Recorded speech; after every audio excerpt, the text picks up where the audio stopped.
Good evening. I'd like to welcome you all to the December 18th, 2024 Planning Board meeting of Kennebunkport.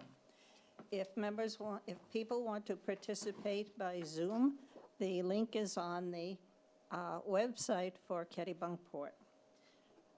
We have, let's see, in attendance, Mike West is not with us. We have two new members of the board, Peter Fistier. Am I saying that correctly? Pfister. Pfister, okay. And Joseph Moen, okay. And you two are alternates, and you only vote. You can participate, but you only vote basically when a member is absent of the regular planning board. Mm-hmm. And tonight, Mike West is absent, so Peter, I'm going to elect you to vote. Okay. All right? Thank you. Okay. Has everybody had a chance to see the minutes from the last meeting?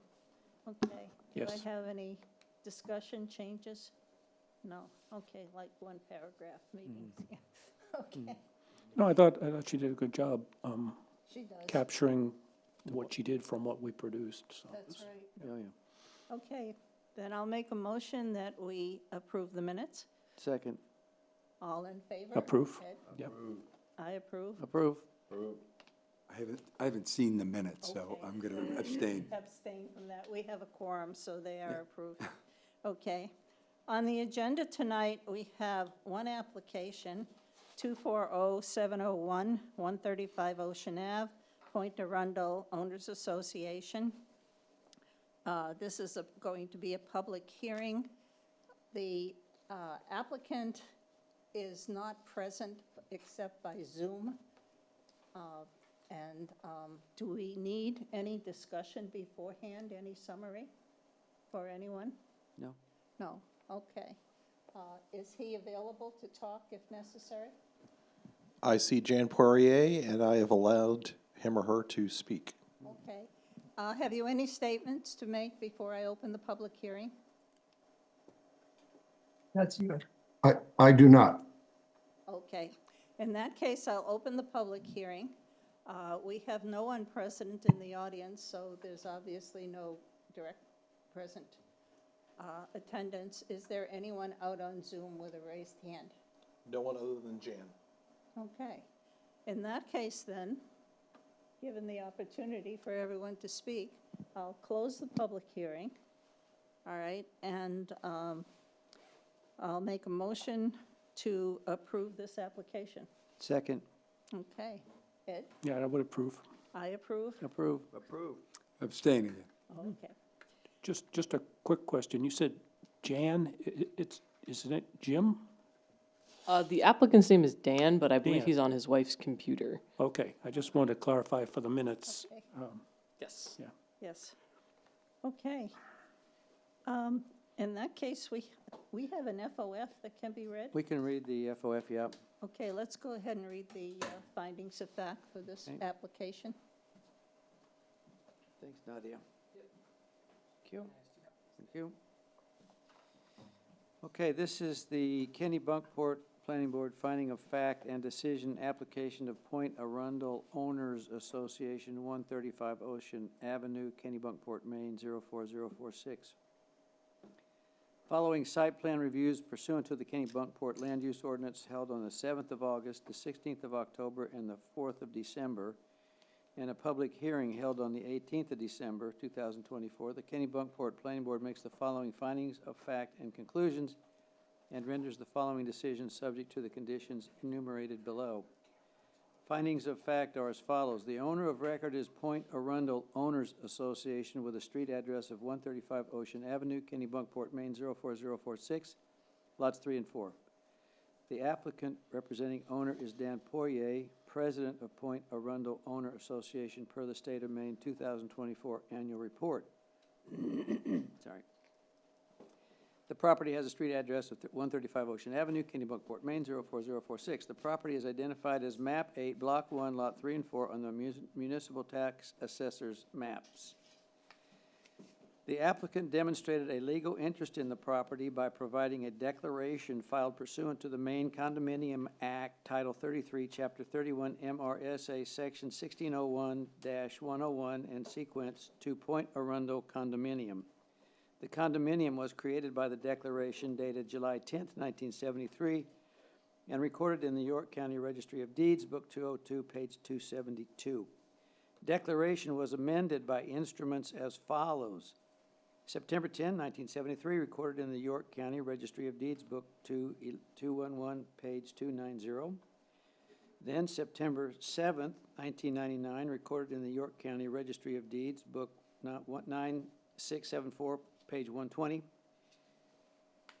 Then October 21st, 1999, recorded in the York County Registry of Deeds, Book 9674, page 237. The lots are located in the riverfront zone, period.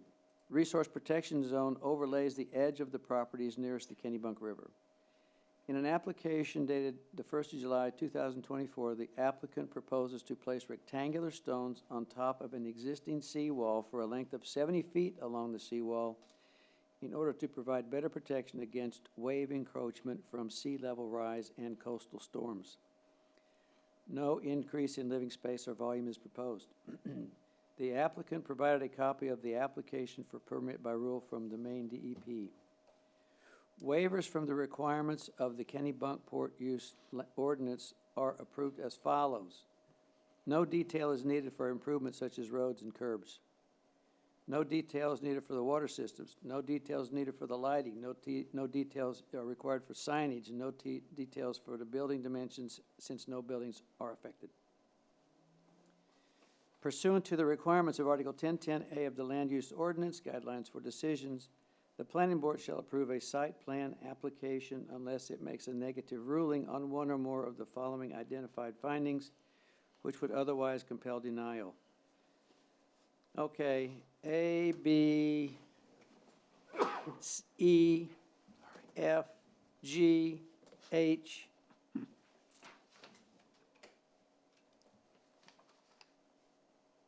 N, and O are all yes. All the others are non-applicable. That would be, non-applicable would be C, D, I, J, K, L, M, and P. Okay. Then, when a proposed development will be located within the shoreland zone or resource protection zone, in addition to the requirements of the Kennebunkport Land Use Ordinance, Article 10, the townwide regulations in Article 6, the performance standards for specific activities and land uses in Article 7, approval of the development will also require the board makes positive findings based on the information presented that the proposed use, okay, A, B, D, E, G, and H are all yes, and C is not applicable, and F is not applicable. Okay, so any negative finding by the board means the application has been denied. The application is otherwise complete. Conclusions. Article 1010A of the Land Use Ordinance mandates that the Planning Board shall approve a site plan application unless it makes one or more identified findings that would otherwise compel denial, and as noted above, the board makes no such finding. Decision, the site plan application identified above is hereby approved. Conditions of approval, if any, pursuant to Article 1011 and 1012E. 1. Applicant pursuant to 1012E shall notify the Planning Board prior to the transfer of rights to construct an approved project. 2. Applicant must record a copy of this decision and provide proof of such recordation in the New York County Registry of Deeds before any permits may issue or before any construction activity may commence. 3. Applicant shall avoid damaging and shall preserve existing trees on the property. 4. Applicant proposes to use town roads for access to the property. Use of such roads requires preserving conditions of such roads. Any damage caused in connection with performance of work associated with this application shall be reimbursed to the town. And 5. Applicant shall comply with all terms and conditions of the town of Kennebunkport ordinances. That's it. This is dated the 18th of December, 2024. Okay. So I move that we accept the finding of facts. I'll second. Okay, Yes. yes, Approve. Approve. okay, Approve. Thank you. okay. You do not need to sign this since you weren't part of the application process. Or if you feel you can, it's okay too. There isn't a signature line for you. No, not- You'd have to write in one. Not yet. We're So, getting there. but I do have a question. So last time we asked that they present a copy of their drawing. Yes, so, Say- they've had delays with Walsh for getting it. I think it's got lost in the mail somewhere, so, I let them know they can just supply it to the office and we can bring it to the next meeting, for you guys to sign. Okay, Okay, They are not, anxious to start work right away, so they're happy to, they're not gonna start till the spring, so okay. okay. they're happy to wait till But next they meeting. do realize that's a requirement. Yes, so they know, I emailed them right after them, or they sent me an email confirming that they were gonna get it after the meeting last time, but it just has been delayed in actually getting to them. Okay. So, they do know Wanna that they hold need to them bring up, it. So, I'm glad. Yep. We'll just wait. to hear- But I confirmed with the applicant, they're okay with that, they're not gonna start till spring, so All right, they're happy to wait till the next meeting. okay, good deal. But they know there's a time constraint on applying for the various permits, right? I mean, they have to get started within 6 months or something. Right. Yeah, I don't think that they're in any danger of Okay, missing that okay, deadline. good, all right, thank you. 6 months would be easy for them. Moving the pen down there.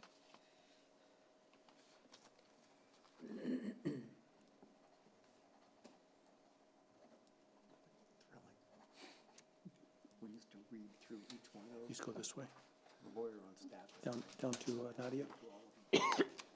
Okay, that concludes our business with applications. Under other business, something, Can I ask a quick question? On the last item that was scratched from tonight's agenda was for the Housing Trust. Is that anticipated to be on our first meeting in January? Do we know? Yep, And so- will there be new materials to review? Is that why it was? I believe there will be some new materials. They got our memo from the planning department, Yeah. and Acorn's stormwater memo. I don't know if I've put that up on the planning board SharePoint yet. But reviewing that information, there's some things that they needed additional engineering on. So they voted as the board for the Housing Trust voted to postpone until next meeting. But if the board members, including the new folks, wanted to invest the time in the existing materials, it wouldn't be wasted time. It would No, be worth- it would not be It's wasted. not going to change substantially. That's, Okay, yes, that- as far as we know, that's No, correct. I understand. That's why I brought it up. Thank you. And we do have copies, I told Peter this earlier, but we do have paper copies in the office for you guys, whenever you want to come pick them up. okay, will we have hard copies of the Acorn Engineering Review? Do you guys usually get hard copies of the Acorn Engineering Review? I hope so. Usually. Because I also had a lot of questions on the stormwater management report. Okay, So yeah, I'd like to see the revised information before Sure. the next meeting. yep, I can put hard copies in your boxes. That'd be great. Oh, man, It's been thanks. a long time since I saw that project. Does it have a case manager? Or is it just a preliminary we saw before? You saw the sketch plan before. Do they get a new case manager for preliminary? We didn't take up the application, We so never we haven't given a case manager. Are you volunteering? Well, seeing as everything I volunteer for gets scratched off the list, I might as well. All right. So I'll do the house. We ought to volunteer. Well, you guys will have 2 subdivisions next time, so buckle in for Okay, well, a long Run meeting. As well? Yes, Okay. they'll okay. both be on January. Why don't we wait until We'll we wait for them, thanks. see the application? Yeah, let's see. And then we can determine Didn't that. want to misremember something. Okay. Any more discussion? Thank you. Okay. Bet your pen. Well, it's actually Nadia, so I'll make sure I'll give it back to Nadia. I brought a pen that I'm okay with losing, so. Oh, Oh, okay. okay. Never bring a nice pen to share with other Oh, people. Okay. Think ahead. You don't trust us? Well, I don't trust myself. What if I forgot it here? I have exactly 1 nice pen, so can't be losing that.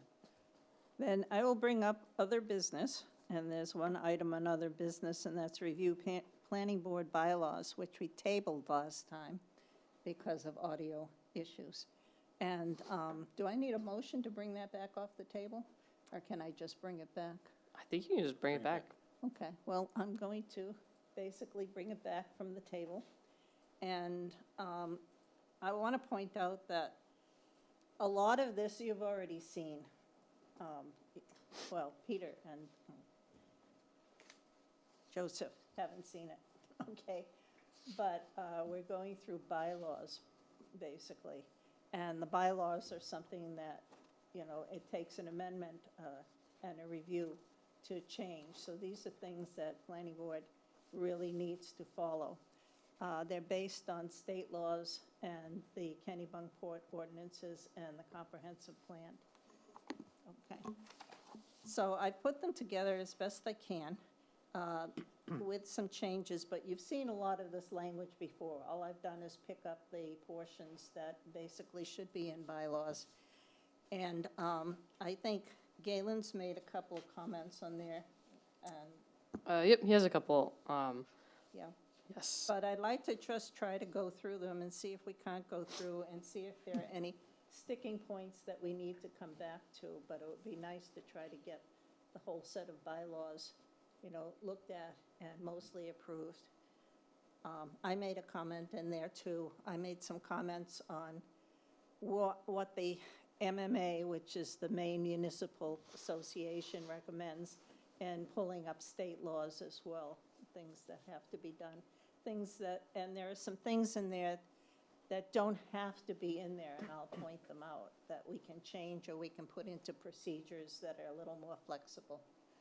All right, so we're set then. Here goes my neck. And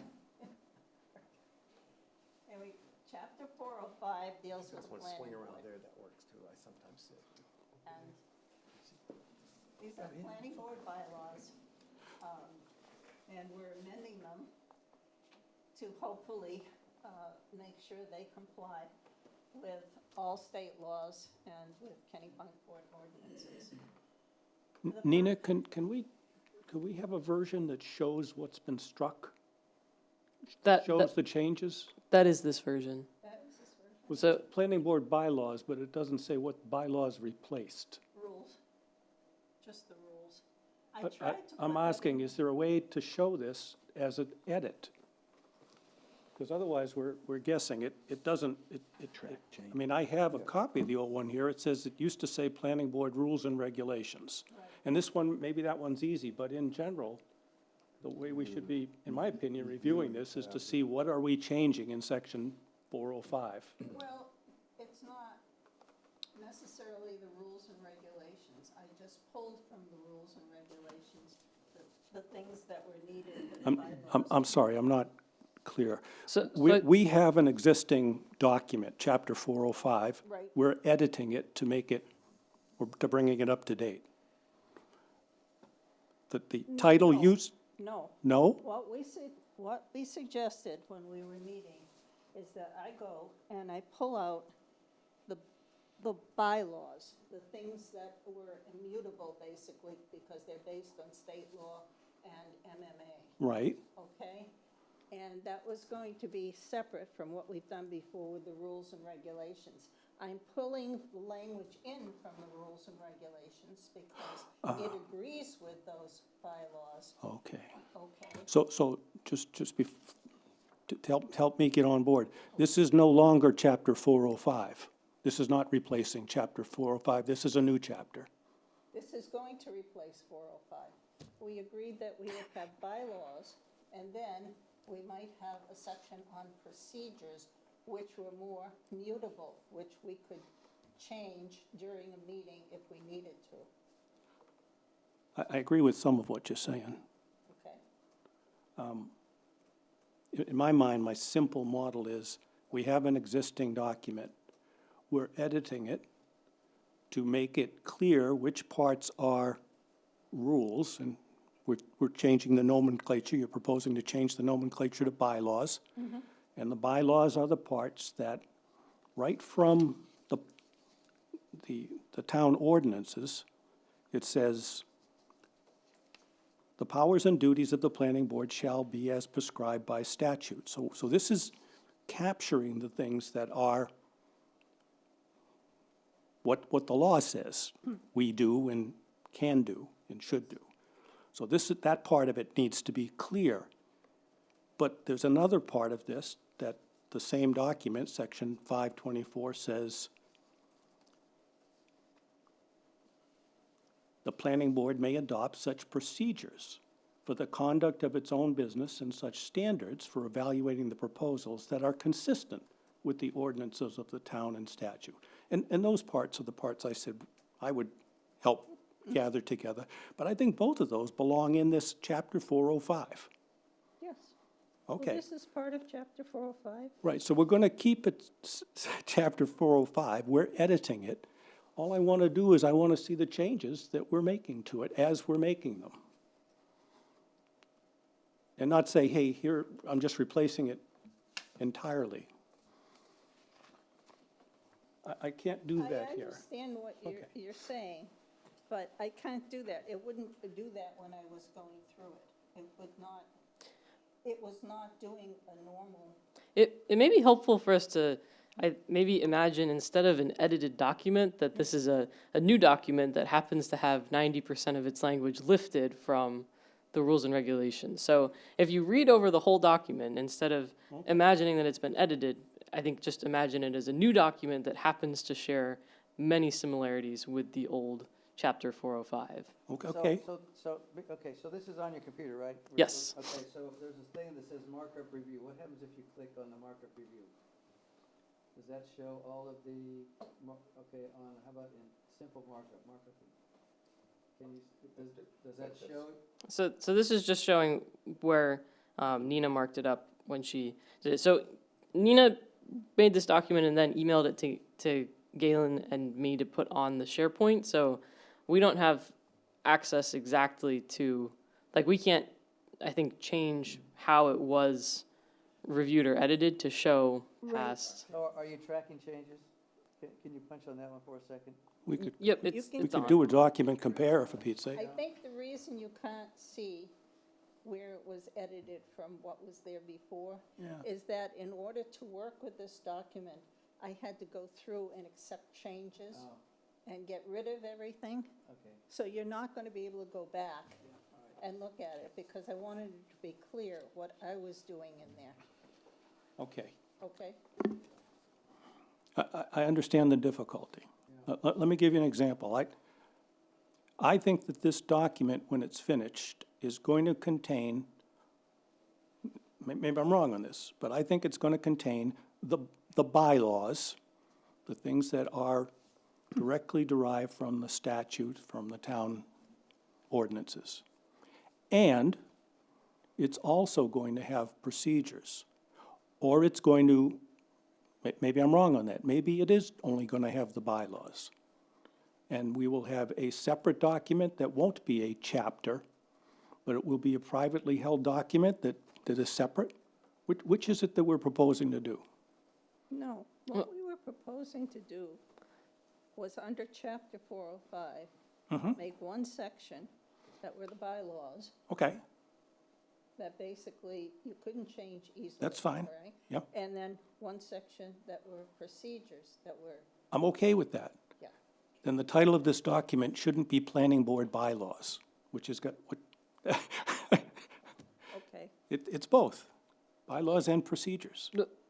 This document, my understanding, I don't want to throw any more confusion into this, but that this is just the bylaws. And then we would have a set of best practices that you guys can decide on kind of at will. So best practices would be like, the agenda is sent out 7 days before the meeting. It's not a legal requirement, but it is something that's helpful to the board members and is a set of best practices.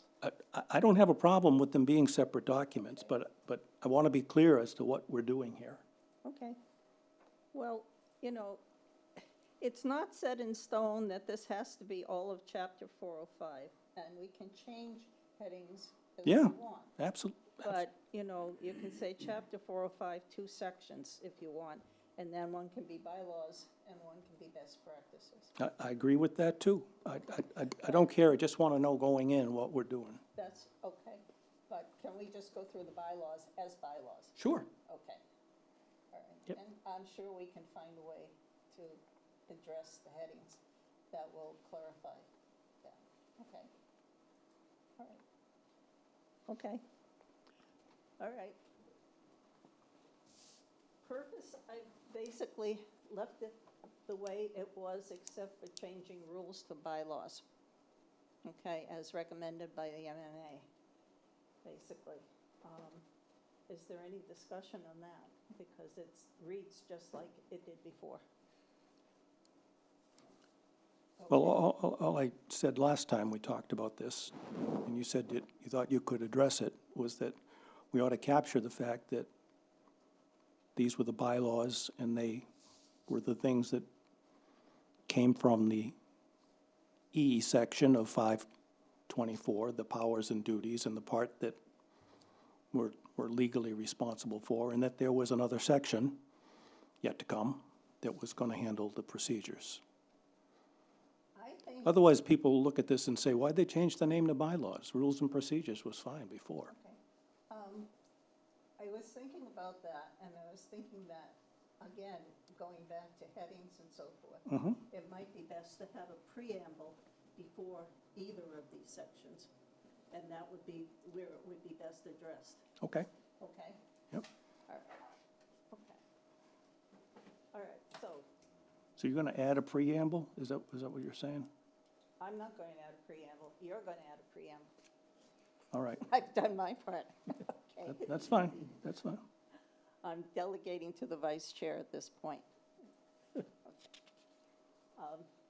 Is everybody okay with the first paragraph purpose? Yeah. Okay. Goals, the only thing I added in the goals is that, and. No, I'm sorry, I'm not paying attention. It's section E, it's not section F. It's section E? Section F, which is what you have here, talks about the procedures and standards that we have for doing our own business. It's not the ones that are in E, which are the powers and duties, to the ones that are prescribed by statute. I thought you said this is explicitly the things that follow from the statute, which is 5-24E. Does that deal with the planning board? Yeah, no, 524 is the planning board, and then A, B, C, D, E, F are the Okay. 6 items. I can change that to E. I don't have a problem with that.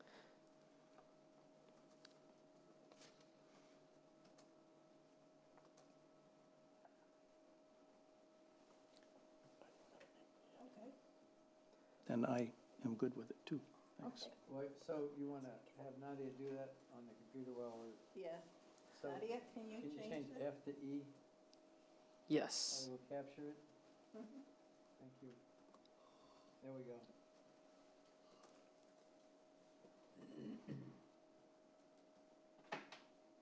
We have to get rid of the F. It's Now struck it's out, starting so pages. So Oh. until she It'll- accepts changes, it'll be there. So that's okay. Oh, okay, all right, that's fine. Under goals, I wanted to include Freedom of Information Act, and Nadia informed me that under Maine, it's going to be the Freedom of Access Act. I thought it was, but I didn't go back to check. this that. is a fun fact, and you'll learn this I think probably at the planning board training thing. But freedom of information is only for federal agencies, and freedom of access is for. Oh, Nina, you're dragging on you. Yeah. I will take your word on that, and we can change that to Freedom of Access Act. Learn new things every day, pay attention. I know, I was reading the statutes, I wasn't reading the heading there, so, okay. And since that, it really, a lot of the information that, a lot of the bylaws basically stem from the Freedom of Access Act. Okay? So, is everyone okay with 4052? Just for my own edification, that Freedom of Access Act is a Maine It's what Maine calls the Freedom of Information Act. law. Okay. It's our, State versus federal. okay. Yeah, it's section 401 under the main statutes. Thanks. 4053 membership simply states there are 7 members. We've gone through this before, 5 regular and 2 an alternate. And they're appointed by the Board of Selectmen. I tried to clarify this a little bit. Members are limited to serving 3 full consecutive terms. I just put that sentence in there to sort of clarify, because it wasn't always clear. And that reappointment may occur after a 1-year period of non-service. And the Board of Selectmen has the authority to, good cause, appoint a member for 1 additional year of service beyond the 3 consecutive terms. Okay, that's from the Kennebunkport Administrative Code. Right. Is that okay? I'm good with that? I'm good, yeah. Okay. Members shall attend and complete a training session for planning board members sponsored by the Maine Municipal Association in their first full year of service and in their 6th year of service. And I think we've all been through that. New members will eventually go through that. Okay.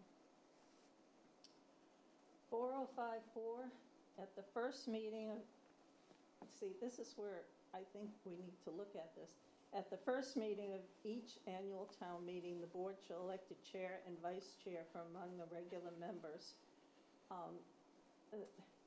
Maine statutes don't particularly point this out at each annual town meeting. I've seen a lot of boards do this. But the Kennebunkport Administrative Code does. We haven't been doing that. Something to think about. And since the secretary and the recording personnel are appointed by the town, I thought I would put that in there to clarify that they are. We do not elect the secretary or the recording personnel. I thought we did this year. No, Didn't we vote on that? Yeah, you guys just voted to have Tricia be the secretary, but Yeah. the planning board still voted to keep her. Yeah.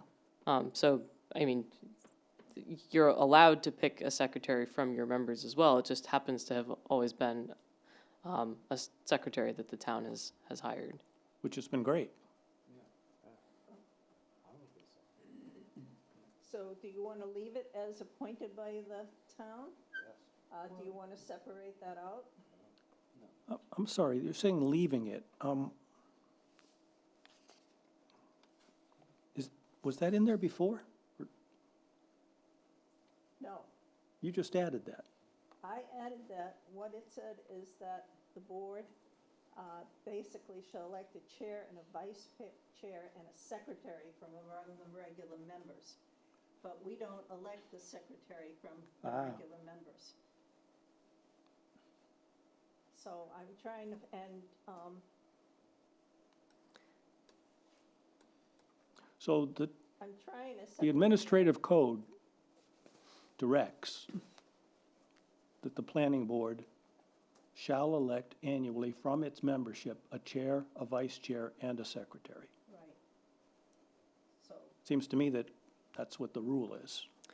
So I think what we had done when we were going over the original form of this document a couple months ago was say that a secretary shall be elected from that the board shall elect a secretary who can either be basically a regular member or an employee of the town, because that's what Tricia is. Which I thought it keeps the spirit of what we're directed. I mean, there's only 6 directives that we're given. I don't want to. I liked your wording.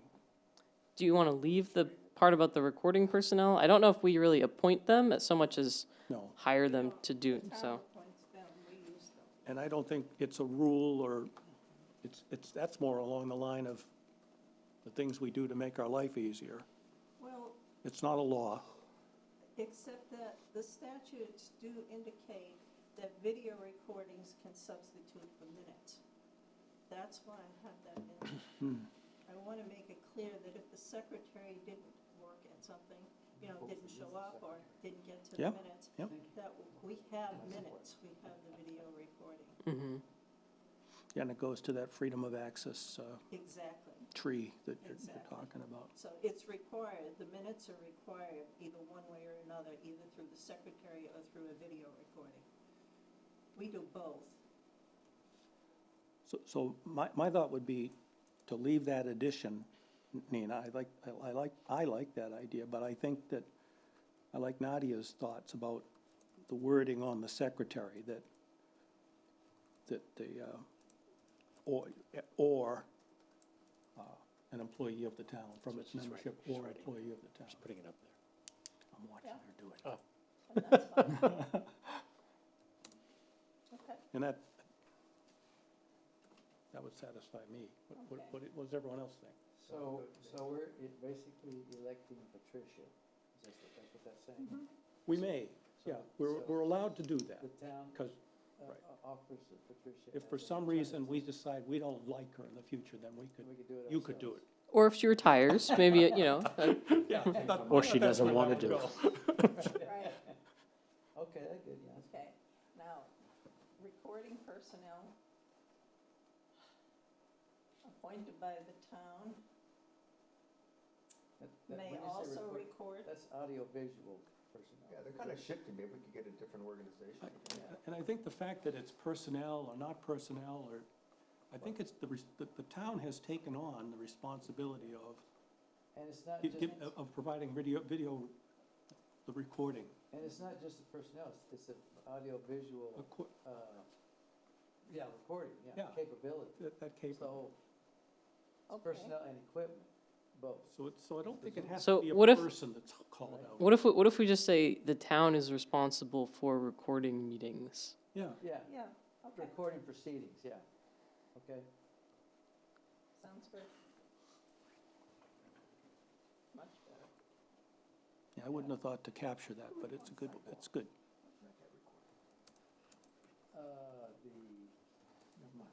Okay?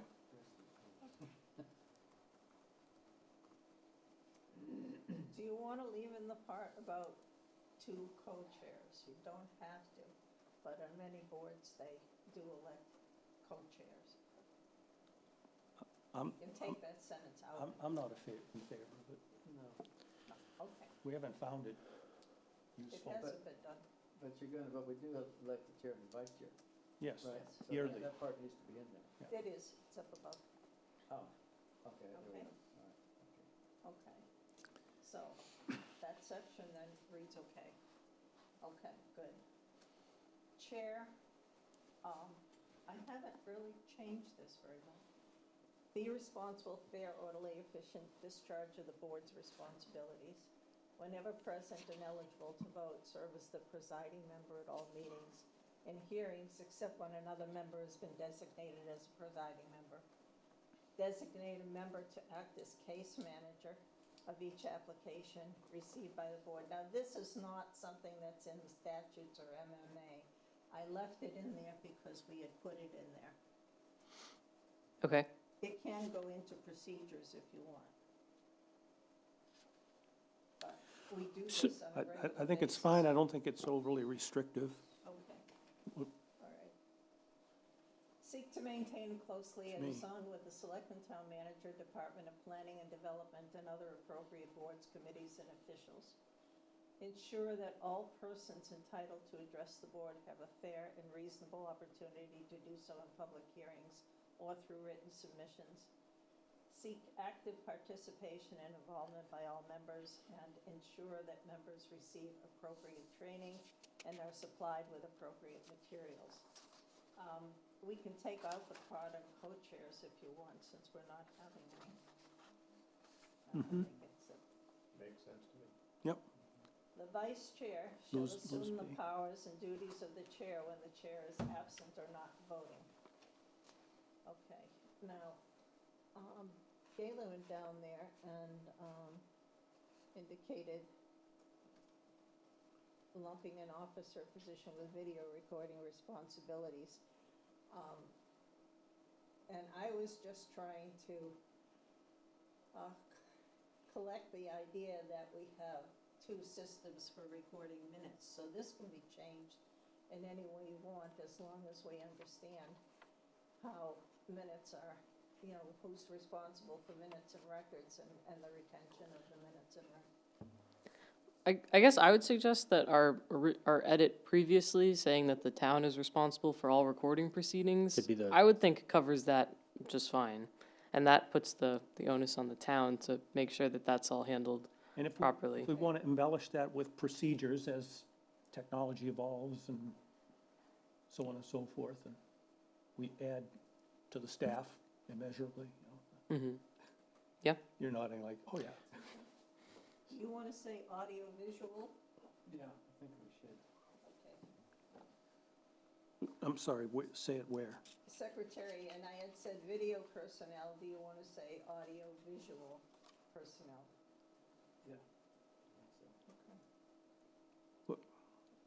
I misunderstood what Nadia just said then. I was thinking that maybe, I think Galen is concerned about putting video personnel in with the secretary position. Yeah, So if you want to make sure that audio-visual personnel are in this section, I think he's suggesting make a separate line for about- them. Because, The town will also provide you, audio and visual, and video support for each meeting. You could do that like you did above, Yeah, as a separate sentence. we already said the town was going to have responsibility for doing that. I don't know that under organization, we need to add any more. If you say it once, it doesn't really, We already said it, yeah. yeah. So I think we can leave this just to be the secretary, yeah, which is what it was before. so strike Strike video, audio. video personnel in both places.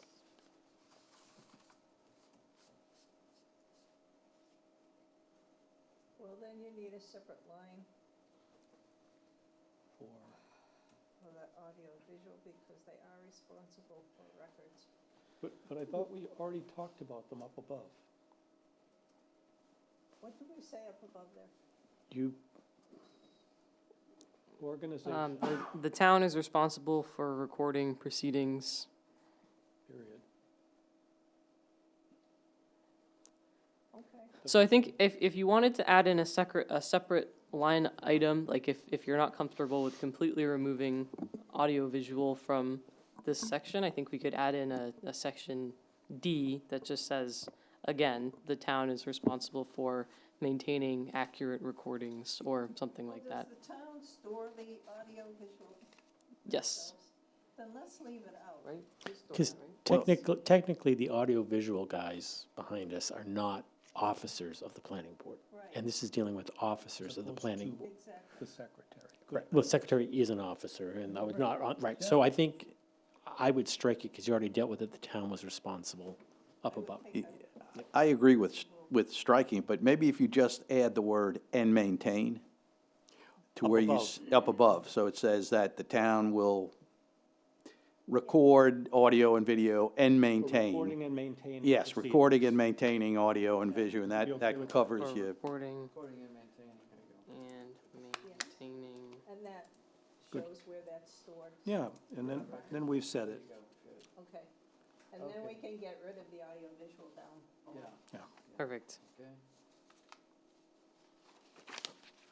And do you guys want to leave in the last sentence about retention? Yes.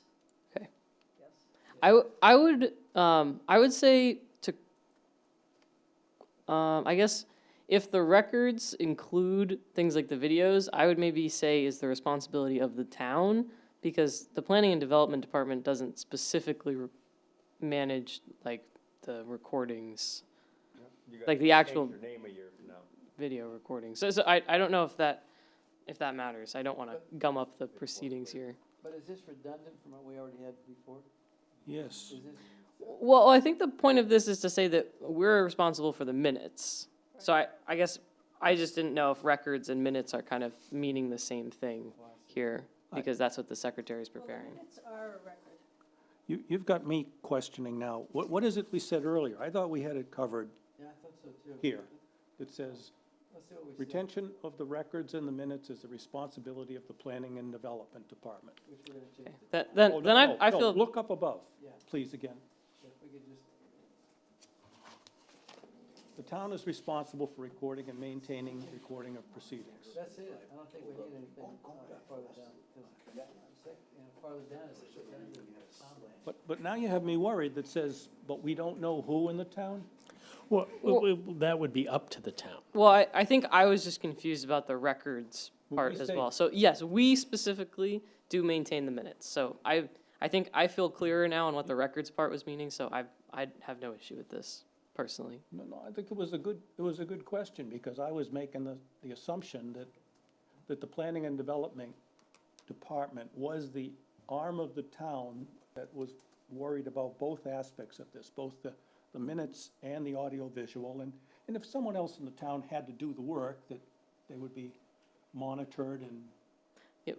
authorized by the Audio-visual, Planning and Development. we also do know who keeps track of that. That's our, that's Dave and his They team, do that for you. for everybody, yeah, so. Or do they do that For the entire town. So any meeting that's recorded, Dave and his team manage Yeah. those recordings. Years ago, it was just called code enforcement. We didn't have a planning and development. Right. I think, So I mean, the names can change. That's naming. It's the town.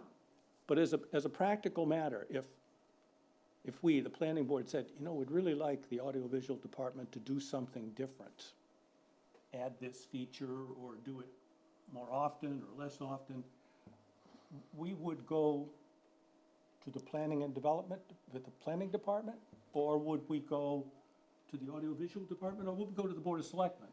Well, I'm confused. pretty much anything that the planning board needs from the town, you come to us anyway, because we're your Yes. staff liaisons. Right. So anything you guys need to do comes through us regardless. Yeah. So, and I, you know, I will be honest, I have very limited understanding of the audio. No, but I think if you had a suggestion, Yeah. you would go to the Planning and Development Department, right? That- They would take that under, let's say, advisement, and they would probably have a conversation with some of the other personnel in town to see if it would work. I don't think it would have to come to the select board. Oh, it would depend, right? But I mean, it's not gonna have to come to the select board to decide what you wanna do, but I just don't think it's up to them entirely. If I could interject, That, Our I think audiovisual I agree with professionals. you, David. The request would then go to Yanina Nicholas for the Support Services Right. Department, Yep. which is the department I work planning board for. doesn't- And she and Lori need would to be make the involved in decision all that. about whether an additional request or change in how we do things would be approved or not. Planning board's vision, from our view, you don't want it to be messy, and you don't want our fingers all over the place. It's like, I make a request, they say, well, no, there's 7 other people, you know, it's gonna really. From my view, the Planning and Development Department is responsible, but they don't do it themselves. They may, or they may not, they use town resources, Correct, so they can't just simply approve it. right? So that, I don't think that needs to be in these, No, of course not, but just coincidentally, the minutes happen to be that the town employee must be an employee, the secretary must be an employee of the Planning and Development. no, she's not. No, So again, if I wanted something to be done faster or in a different manner, I would make the request for you, but it's not you that are maintaining the minutes.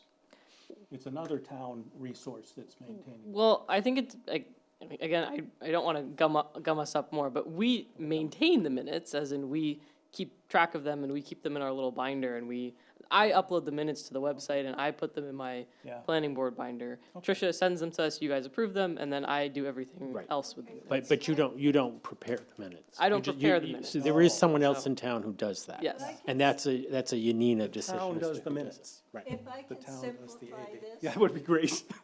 Under the Freedom of Access Act, okay, the reason you're keeping minutes or records, whether they be audiovisual, is so that the public can access them. All I wanted to reflect here is that we are taking a form of minutes, whether it be audiovisual or whether it be written, okay, and they are kept, and they're accessible. That's all we have to reflect here. That's all that's required under the statute. This is the organization section though, Nina. I think I feel fine about this. My original We question, don't I was just need to confused detail about the where records they're piece. kept. We just need to say they are kept and, basically Yeah. saying they're accessible to the public. In saying it's one department or another department. It that- doesn't matter. We don't need to get down to that level. So we're gonna say I'd be okay with that. retention of said records and minutes is a responsibility of the town. Yeah, Of the town. yeah, Put in the Great. town then. yeah, That- I'm good with That's that. the easy way. The only reason I put that in there is Galen had said at one time that the planning and development kept the minutes from Trish and so forth. But you don't have to do that. It's the town doing the No, records. it's a simple answer, and I feel a little embarrassed that I ran us all around with that, but it helped me it's all sort right. it out. It's all right. Thank you all. We sorted you out, yes? Well, Now we don't have to do any more? write down the date and time. No, okay, are we all right with that? It's in the minutes. Oh, It's in the gosh. minutes. Okay. Good. All right, we're going on. 4055, not voting members. No more than 5 members may vote in any matter. This comes from Maine statutes. Alternate member may vote only in the place of an absent or non-voting regular member. If it becomes necessary to determine which alternate member should vote, the presiding member shall designate which alternate member will vote. Okay, so you have to be nice to me if you want to vote. All right, okay. I'm not sure that's legal for you to say that. Probably not. I don't want any additional language in there, but I'll point out that when you go through the training by the state, they treat alternates quite differently in meeting. Like they say alternates have to sit out in the audience, they have to be nominated to come up and speak, and we've never done that. There's not a And the statute for alternates that, though. haven't been one for about 10 years. No. We always negotiated between ourselves, you want to vote today? Yeah, you go ahead. No, the statute doesn't reflect that. The statute doesn't, but the training does. But- The training may, but the MMA, if you read it, it doesn't go that far. Like I said, I just was pointing. Yeah. That's Well, you know, I don't know if you were here, but we've had that discussion, and most of us have commented that if you were an alternate on the board and you went by all of that, you wouldn't be an alternate on the board very long. No. It'd be disinteresting, and, yeah, so I think we need to keep all 7 members actively involved in learning and helping I agree. push the I process. just wanted Okay. to note that as we read that sentence. I think as long as you keep the rules clear about voting of alternates, then you're not going to run into a But one problem. trying to stir the pot, I'm No. not mentioning it. Okay. No, it's worth talking about. Okay. Voting eligibility, I'm going on. No member is eligible to vote on a matter if he or she has a conflict of interest, has withdrawn or been excused from voting, we've gone through this before, was not present at a public hearing if the matter was the subject of such a hearing. Members who are not present may make a request to the board to vote on a matter if they attest they watched the previously recorded meeting and are up to date on that matter at hand. Confirmation by the applicant is required to allow for an absent member to vote on pending site plans and subdivision plans which they were absent of one or more hearings. And that is MMA, and reading that. That's why Galen had put that in that last sentence, and reading that, So an that is a. applicant could veto somebody voting because they were not present at a meeting. Do it? That last sentence, confirmation by the applicant is Yes. required Yes, to let an absent member vote. yes. Is that required, or is that? It's an MMA recommendation. It's not statute or case law, but the MMA has apparently It would recommended. come up if it were denied, then Yep. they would say, well, that person can't vote. Yeah. I'm thinking of, projects So you recently. want to sort of get confirmation from the applicant, this is okay with us? I'm okay with whatever the MMA or anybody else says, but that's new. Yes, it is new. Okay, that's fine. I'm sorry, what's meant by an absent member? So let's say you've got a Was it the- series of meetings that drag out on one subdivision, and you got a public hearing, and then you continue to another public hearing, and I was not there for one of those public hearings. The applicant could then say that I'm not allowed to vote because I was absent for one of those meetings, and I was gonna be a no vote, so therefore I. Just to be clear, this is talking about a public hearing. No, That's what it says. Was not present at a public hearing. okay, yes, I'm sorry, that is public hearings, but, Okay. okay, So for example, we just had tonight, we had a public hearing. right. It's raising the importance of a public hearing. It's saying that that particular one, where the public is heard, is the important one. Sometimes a hearing gets continued on to the next meeting. Yeah, it could span 2 meetings, but it's specifically the public hearing. It isn't the initial review. Right. But then Larry has to attest that he actually watched the recording. It says so in the same paragraph. Is public hearing a defined term in the main statutes? Yes. Then it should be capital maybe. We can capitalize it all the way through. And it, If it refers specifically to a defined term in the statute, typically that's the standard. I don't remember whether it's I don't know. capitalized or not in the MMA. Be surprised if A it's. trademark. Yes, a document. Not quite. So, when I read this, I was thinking, so now does this imply that it's our obligation to tell the applicant of his rights? I mean, how is the applicant gonna know he can object? Or, see?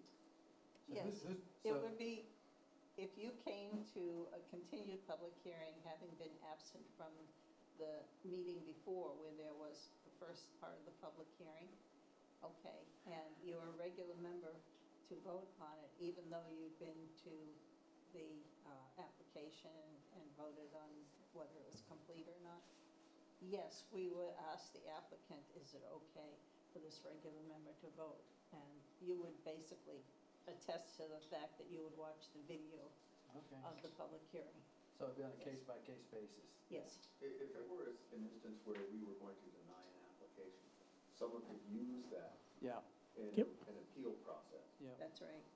So that's why I keep underlining that sentence. So we want them to buy in, basically. And we have to, attest perhaps at the meeting that, if it's a continued public hearing, we come into the second hearing, we might want to attest that I watched the original public hearing. Yeah, right.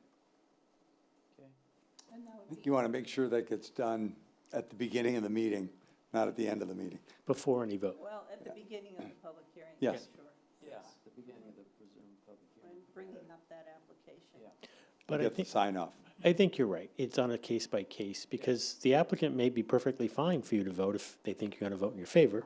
Yeah, And they may be perfectly fine not to have you vote if they know you're gonna vote against them. yep, So, right. but it's up, for your point, it's up to them in case this involves litigation at some point. You're always So- looking at the court, Right. basically, what you're going to look like in front of a judge, Okay. basically. You're on. It was not there for the second public hearing. I'm trying to think back on the first one where I went up to Augusta and I sat and had the training. And I certainly didn't come away from that thinking it was only for one aspect of the meetings, when you have a series of meetings, right?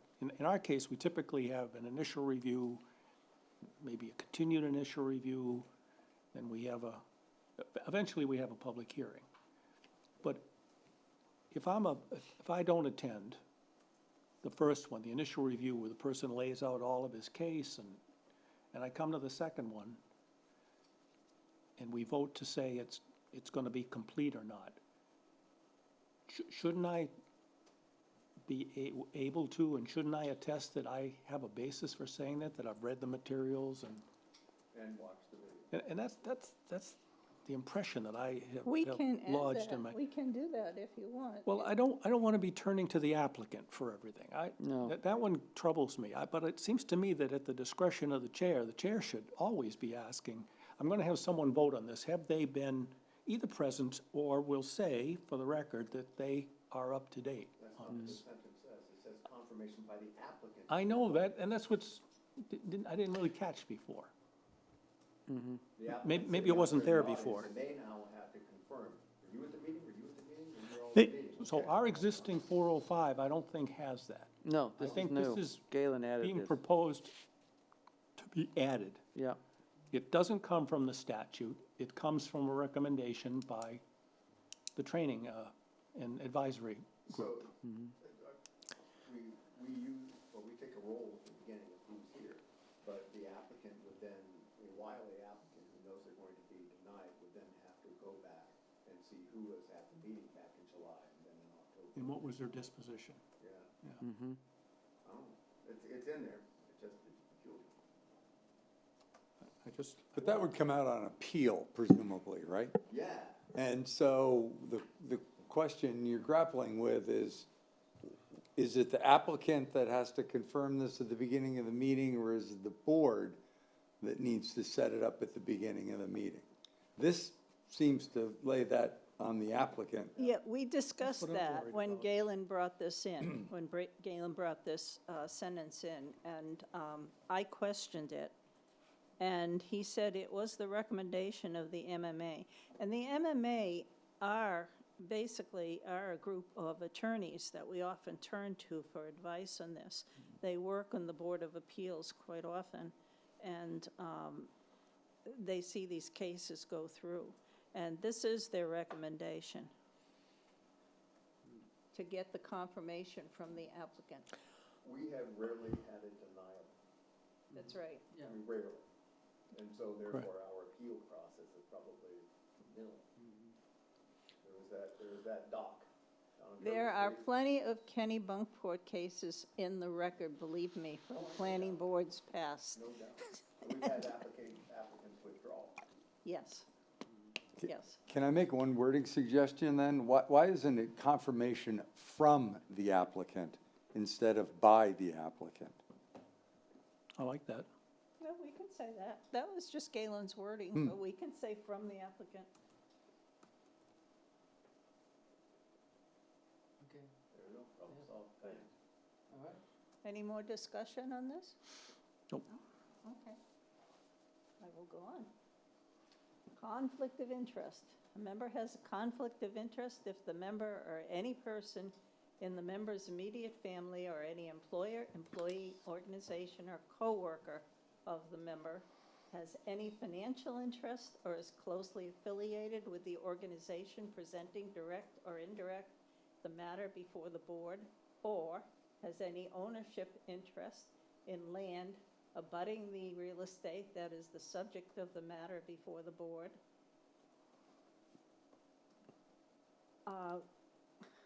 Yeah, those two. And a member's direct official action has an appearance of impropriety, although not constituting a conflict of interest, may create a reasonable perception that the member's ability to carry out his or her official duties with integrity, impartiality, and competency is impaired by a case in front of the board. What does that mean? We have two things. I'm a banker and I might hold the mortgage on this big project. No, you already covered that, has a financial interest. Yeah, but We have gone through this language before. No, no, well, at least my edits, direct official action has an appearance of impropriety. Right. What does that mean? I can tell In you whose opinion? because before the planning board may come the new town hall, Yeah. okay? And I've already spoken against the location that the committee is recommending. So that is basically, a member's direct official action has an appearance of impropriety. It doesn't actually even have to be official. I think any action, I've already spoken out against something, I would have to recuse myself, Wow. okay?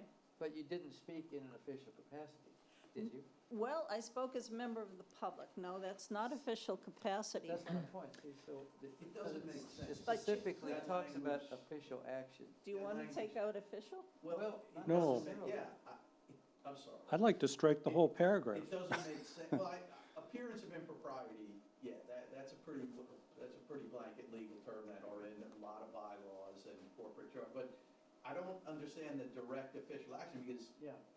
to the point I think that Larry just made, that means if you were not doing board business Yeah. in your civilian capacity as exercising your First Amendment right, and Right. you wrote an editorial to the local newspaper and says, I don't believe that this is the right location for the town hall or for a subdivision. I don't know that it matters that you're doing it not in your direct duty, because it's this, the act It is the shows a same. bias. Yes, yeah. It shows a which bias. is for the appearance of impropriety, right, is if it could appear to be biased, then so I would question whether it needs to be official capacity. So can I just bring us back this is one of the reasons I wanted to show this as a markup document. The best I can tell, this paragraph, there is nothing like it in our existing document. This is being added in its entirety. It's not, it's not clear, you know, at whose request this is going in. The grammar doesn't even make sense. The first one says, co-worker of the member has a financial interest, has an ownership interest, and then where's the has a what? You know, it doesn't even flow. The last one, it's sort of lawyer mumbo jumbo. And I don't, in whose judgment? I don't have the MMA in front of me, or I would, Well, can I at least move that we don't include this unless there is some explicit, you know, reason why we're putting it in? Yeah, I'd like to just delete paragraph 3 there. In other words, not add that to 405 as a rule that comes from the statutes. To me, that sounds like anybody could be challenged at any time on anything, By anyone. by anyone. This, to me, this is, I mean, this is almost like a trump card here, right? And that's consistent with some well, of it the doesn't language that comes necessarily from mean MMA. that the official action Well, is from the planning board, is on the planning board. I mean, you could be taking official action as a trustee of another group, but be speaking out against something. In conflict of interest. It's already there. can't we I delete? think that, I'm sorry. I think that sentence, there's some, because I think the member's official action is the vote.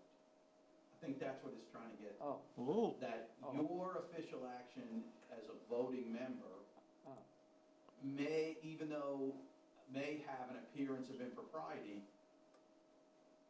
because of what you wrote in the newspaper, right? Although not, but it doesn't constitute, it doesn't rise to the level of being a conflict of interest, but it could create a perception that there's an appearance of impropriety. That's what I interpret. I think you're on to the point. It's the vote, if everyone, Act is the vote. right, if everyone knows that the planning board members have publicly stated in the paper or just publicly that they're against the town hall site, right? What are we gonna do, right? Because it's eventually gonna come here, and you're all gonna vote, and you've already kind of stated how you're gonna vote without hearing anything. I'm not, or any project that comes in. This is a good example. Right, so you're correct, it is the vote that is the direct official action, but if everyone has made an opinion publicly about what it is, there may not get to be a vote because we all know what the vote's gonna be. So that's what I think, this statement is trying to get to. It might be a little clunky in the wordy, but I think that's what you're trying to get at. And if you have to read it this many times and 5 people have 5 different opinions of what it means, that's maybe not the clearest language you could have, I guess. But that's what I did, that the direct official action is the vote. It may say that, yeah. But By being a member of the planning board, if you write a letter to the newspaper, does that suggest that you're not writing as a public citizen, that you are a member of the planning board, and so Well, therefore you have that office as You an official member? are a planning board member, but you are also you're in a different capacity than just you or I writing, right, huh? Let's say you were a select person, you wrote a letter to the I am, editor. yeah. Would have to run that. I mean, it would depend, I would say that the select board is slightly different because they're elected officials, right. not an appointed board. So yes, a select board member would have an opinion and could write a letter, right? But you are not an elected official. You are actually a body that can decide whether something is going to move forward or not in an unelected capacity. So I think to Nina's point, it's not a direct conflict in the sense that you don't have but there could be a perception that the whole board is tainted on something. Maybe a reword of that. I think you could reword it. I forget what it would be, something along the lines that, members should avoid actions which could present the appearance of an impropriety, even though it doesn't rise to a conflict of interest. Something just like that, as opposed to, because this is very difficult. this is part of the definition of conflict of interest. This is saying it is a conflict of interest if 3. but it says, although not consisting, it said of conflict of Well, interest, so it's sort of. It's raising it, Maybe it should not be under the conflict of interest Well, section. it's okay. certainly, Okay, but there's two things that worry me Time about bomb this. is what One is the word appearance, and then the other one is perception. According to whom? See? anyone. Well, most of that stuff, though, is what the common man, the common person looking at something. Well, but I mean, so would the board vote on whether an action had the appearance or created a perception of impropriety? I mean, or are you just gonna wait for somebody to take it to the court? I mean, those two, can't we make this a little more concrete, a little less subjective? Because both appearance and perception, to me, are two subjective terms. I feel more strongly than that. Can't we just leave this out? Well, If we can't, I'd if like we to can't leave it out. put It ought to be something, out. we agreed that these were gonna be the rules that were gonna be very Yeah. difficult to change, Exactly. and we, they were gonna be crisp and to the point, and Yeah. this is not. Well, how about if we make a suggestion that we move beyond this right now, but highlight it as still a point of conversation? So we have some big question marks. On that section, and maybe it's in the wrong section, or maybe it's, other than that, we're not gonna solve it right now, so I think you That need to. seems clear. So I've put a comment on it so we can revisit. Can I just for my own edification, is just a sense of the board, or is there anyone who wants to leave this or a clearer version of this in as part of the definition of conflict of interest? Yes, Anybody else? I do. No. Okay, thank you. Okay.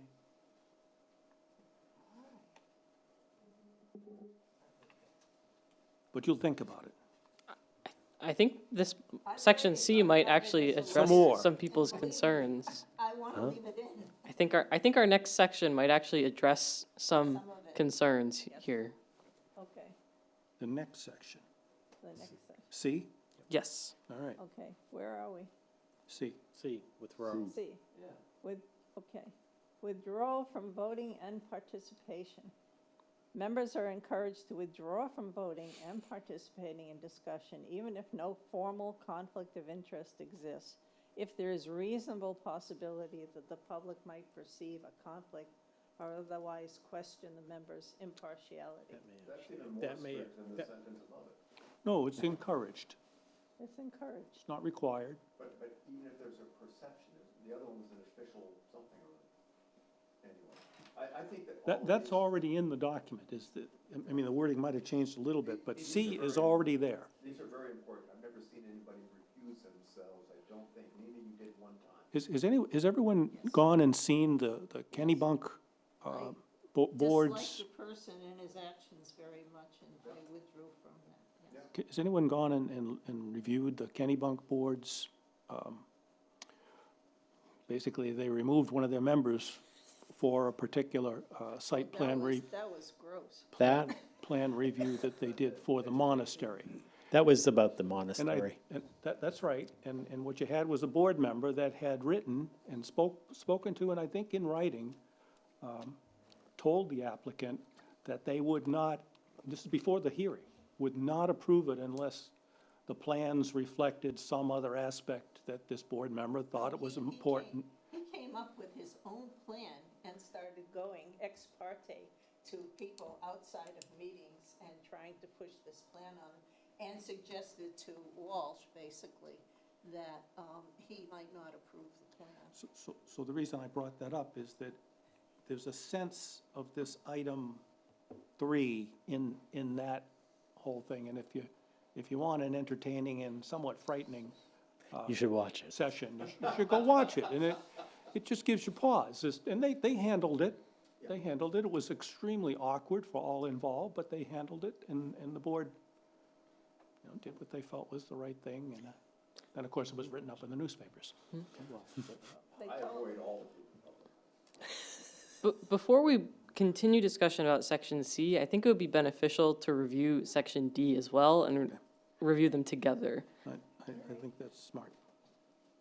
Excused from voting and participation. A majority of the other voting members may excuse a member That- on a specific matter if they consider that a conflict of interest exists or that there is a reasonable possibility that the public might perceive or otherwise question a member's That's what happened tonight. impartiality. And Yeah, I think essentially, That's yeah. what covers, that's why I didn't Yeah. feel strongly about putting in 3, because I thought Okay. we already had it covered through that.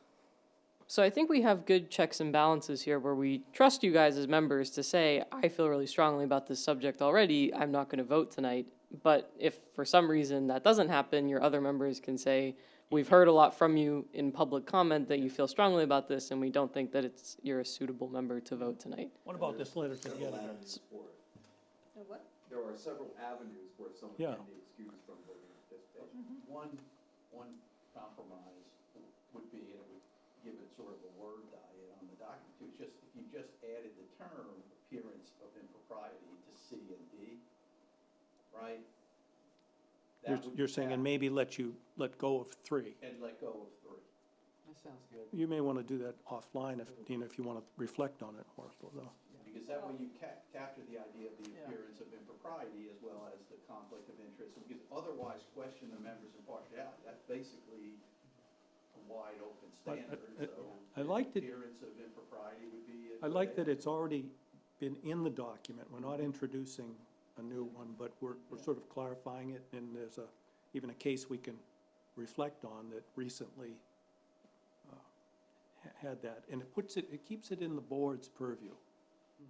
And I think to Nina's point, it's good language to have. Yeah. It's protective Yeah, language I for would- people who come before the board. I would welcome that. So are we still thinking about 3C and D? My recommendation is I would think about 3C and D and maybe at the next meeting, come back, at least dealing with those sections and try and rejig that. Yeah, Okay. I like it. We've had some good discussion. Okay. Where's, I'm just curious, I don't want to ask, where's 3A and B? So so A, No, it's B. So we're looking A, at B3, C, and D. C, and D. B has B1, 2, and 3. Yeah. A has A1, 2, and 3. So B3 and C and D. Okay, Yeah. But see, you got a 3, Yeah, B3. oh, it's the spacing. Yeah. It's the spacing. Well, and C's it's and also okay, the I got it. language, that the lead-in on 3 didn't Yeah, match the spacing is grammar. off a little bit, the tab, because it just, very I'm suspicious. notorious for not being able to do outlines on Word, Oh, so. no, Word is- Well, no, but this is Word particularly may be more bad. difficult, This I'm is really, hoping Nadia will clear it all up. I can go in and do some. I'll write it, I'm formatting just if not that's helpful. formatting it. Got the numbering and the lettering correct, it will be a miracle, okay? So if you catch that, let it's me know. correct, it was just, yeah, I was just sort of, fix it, Okay. next. Okay, quorum. 3 voting members constitute a quorum for the transaction of business. If less than 3 are present, the only action possible is vote to adjourn. That's the statute. That's not a change either, right? No, So, no. okay. I think it's good. Meetings. Public notice shall be given for all public proceedings. If these proceedings are a meeting consisting of 3 or more members, accepted by statute. And that's down below in like executive sessions or something like that. Okay? Notice of a public hearing shall be given by publication in a newspaper of general circulation. Minutes of all public meetings shall be taken by the secretary, a designated member, or video recording should be audio-visual recording.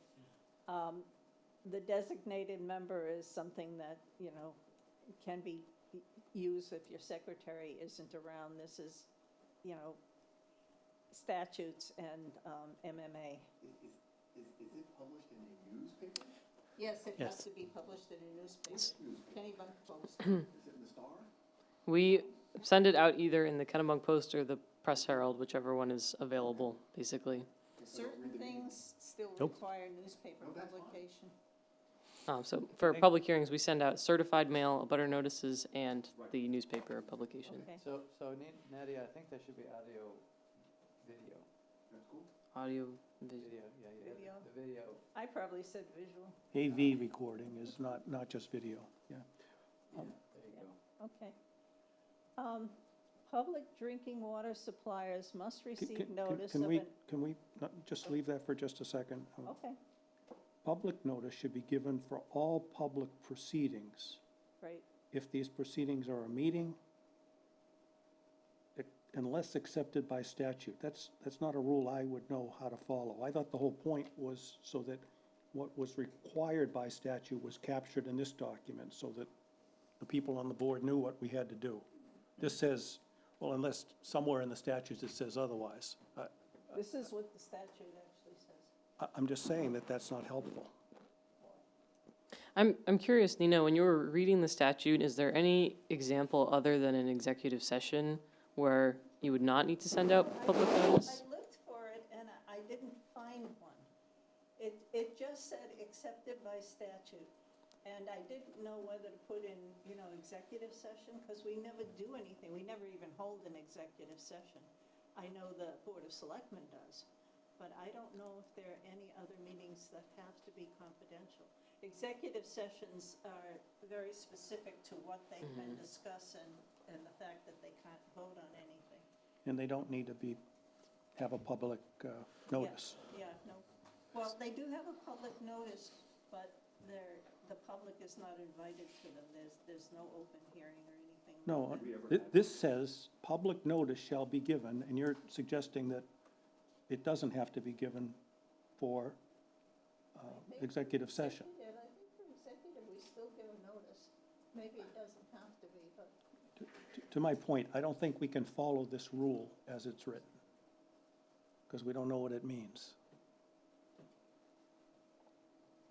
So I don't want to add a rule that I know right off the bit I can't follow. Public notice shall be given for all public proceedings. If these proceedings are a meeting consisting of 3 or more members, which is a quorum, unless accepted by statute.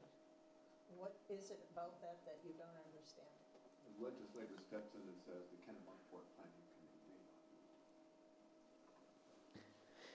committee. I don't understand what the qualifier means, unless accepted by statute.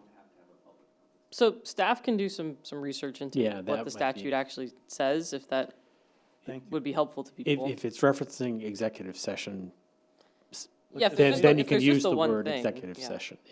If there's other things that no one knows exactly So what that is. Plain language so- is so important, I think, for the appearance of transparency, let alone for transparency. So th- Statutes don't always give you plain language. They do not, which is why we need a document like this. Our interpretation of the statutes, our understanding of the statutes. And yeah, it's risky, because maybe we're wrong, but this is what our best understanding Let me go back is. and look at that Okay. and see what I can find. So the other part of that is, that's for all public proceedings. That means like tonight's session, not the public hearing part of tonight, but what we're doing now. Yes, This is yeah. the meeting agenda, for example. Well, you don't have to have an agenda until it's just No, before. the you have to have a meeting notice. But you have to tell people that you There have a meeting. is going to be a meeting at this Yes. time, at this Yep. place. Yes, Notice of a public hearing, now that's something else again. The second sentence is above and beyond notice of a public proceeding.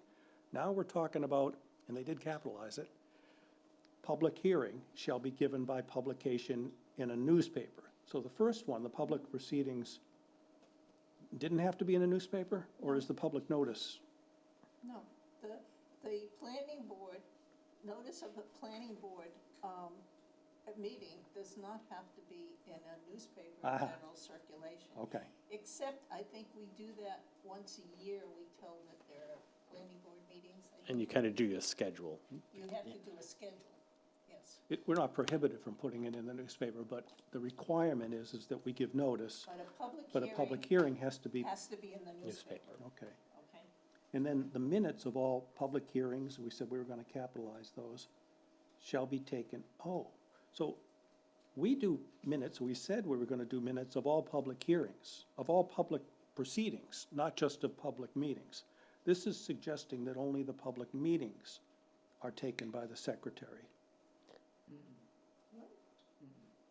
Oh, No, all public meetings. it's public meetings rather than public hearings? Yes. Okay, I have it, All my public my meetings. mistake, my mistake. So public meetings and public proceedings are the same thing? Yes, yes. We use the word public proceedings, and then 2 sentences later, we say public meetings, and I got confused by that.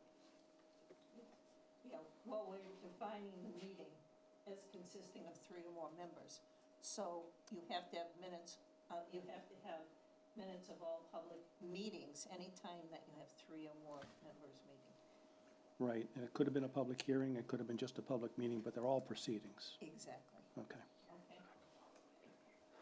So, to go back to the unless accepted by statute, what is accepted by statute? Is it the need for a public notice that would be accepted by the statute?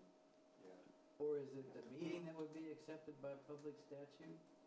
She's gonna go, Nadia said she was. she's gonna go back and take a research look at that. What the Okay, good. statute says. Because I guess, based on the way it's written, I guess it is the public notice that would be accepted by statute. Hmm. That's what I'm guessing it means. even though Except Yeah. that we do give public notice in the Board of Selectmen for executive meetings. Unless accepted by statute, right? That's my question. And that's accepted by statute. What is being accepted here? Okay. So it'd be Yeah, great if you could let's let define. Nadia help us there. In a nod to technology, does it make sense to say by newspaper of general circulation or the town's website? We print No, it. you can't. It has to go to the public Yep. newspaper. Statute says you have to have a newspaper for certain, The statute says. Until Maine changes its law, Yep. I guess, Yeah. huh? it still does that. That's a shame. And we do put it on the website too, Right, no, the website's got a lot, yeah. But it has. and it's probably the primary resource of most So, people anyway. So maybe that's where in the procedures, we will say, as a matter of practice, this is what we do, we post it on the website. Yes. Yeah. In Yeah, addition to clarification any would kind be of good, yeah. circulation, we have postings Yeah. on the website, yes.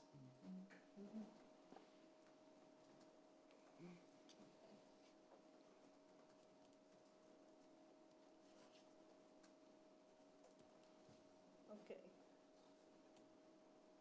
Public drinking water suppliers must receive notice of an application when a proposed land use project is within a map source water protection area and in several other situations. And there are several situations pointed out in the statutes.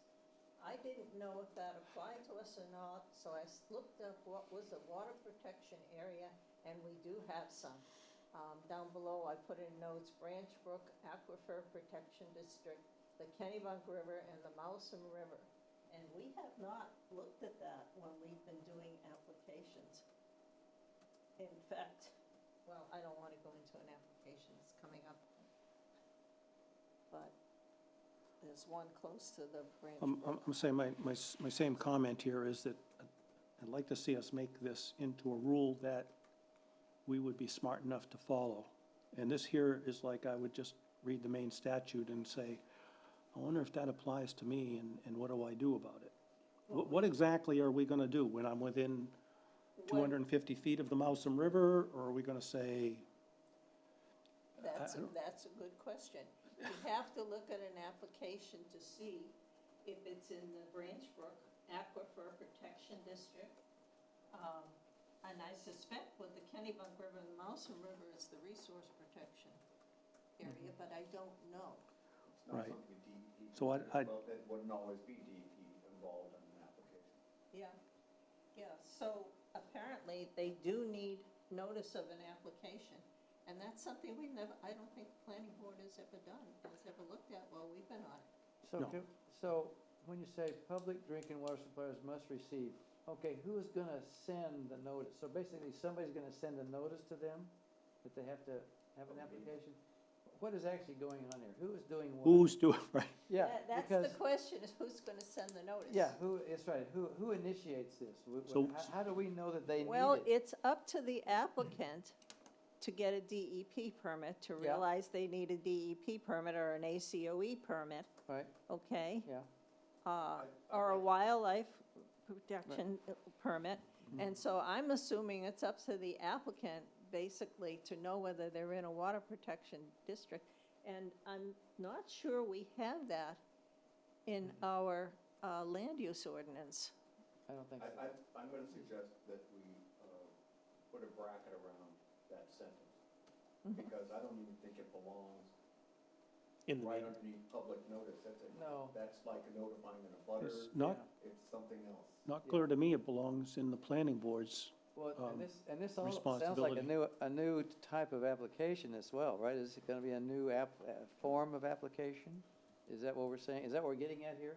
There's now gonna be a public drinking water application? Like we have That- DEP, Well, yeah, and I guess that would be with the planning department. I mean, this whole thing, this section, I think, just bracket it and move on. I just, Yeah. all I can say is that's part of the statutes that I read. the Okay. MMA stat, I mean, I need that explained and then figure out where it goes. well, it'd be great, I'd appreciate if we had some little clarity, a little more clarity about what's gonna be involved in doing this. Who's gonna initiate it and what does the form of application look like? Well, you know, it's in the main municipal administration document, and I can give them a call and ask the attorneys about that and what actually it takes. And then maybe we can decide where to put that. Yeah. That would be helpful, yeah, Okay. Use a long stick when you're poking that bear, okay? that's right. And then where's it going to the document? Half the time I call them and they give me a very ambiguous answer. Oh, so- really? Well, on the one hand, But just ask them to send the form of application that they have in mind for this. They have a form. Okay, They have a form in the All right. back of the MMA all right. manual. There's a Okay. form for This notification. is awful. all right. So why don't we bracket it and move on so we can keep, Oh, yeah. because we're not going to solve it. Okay. We're bracketing both, all of A is what we're saying. Yes. And I've put some comments there, so we can do some further research into those. Okay. Okay, onward. Regular meetings. Meeting schedule shall be set annually at the beginning of the calendar year. Regular meetings shall be at a regular date and time established twice monthly based on the availability of the planning board members. In order to provide a break for staff and members, it is the policy of the board to admit at least one regular meeting each year if circumstances permit. We've had that, so. There's no change. No. You're saying just No carry that change forward, there. okay? Special meetings may be called in writing by the chair or by a majority of the members. Okay. Site visits are encouraged and may be scheduled by the chair or by the manager of the particular matter in coordination with the applicant. If 3 or more members are to participate in a site visit, it shall be treated as a special meeting, but no formal motions or votes will be in order. Could you say something about why you What? want that to be a rule? Why is that a bylaw? Which part? Second sentence.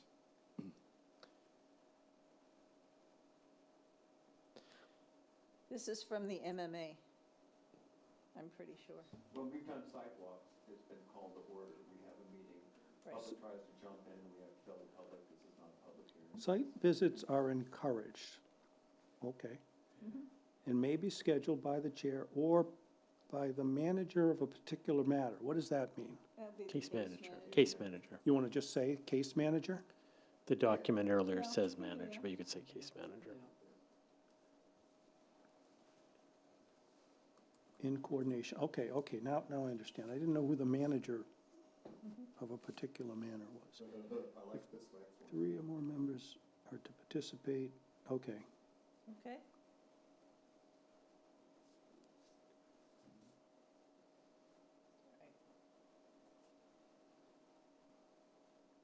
The board may schedule workshop meetings for the purpose of updating regulations or ordinances or discussing other work items relating generally to the board's responsibilities.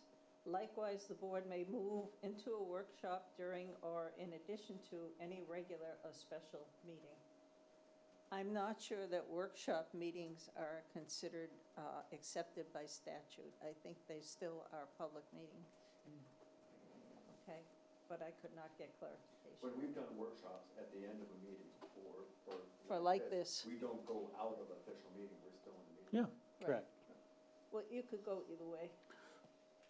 Unscheduled or inadvertent meetings. A meeting occurs whenever 3 or more members, a quorum, are together talking about the business of the board. Because no lawful meeting can take place without proper public notice, no more than 2 members may discuss board business at a social or other unscheduled occasion. Outside of a public meeting setting, no board member should meet and discuss an application with someone representing one side of an issue. That's in the MMA. I added that on. Now, we've had discussion about, whether you talk to an applicant in the grocery store and so forth and so on, but you shouldn't be talking about their application. Yeah.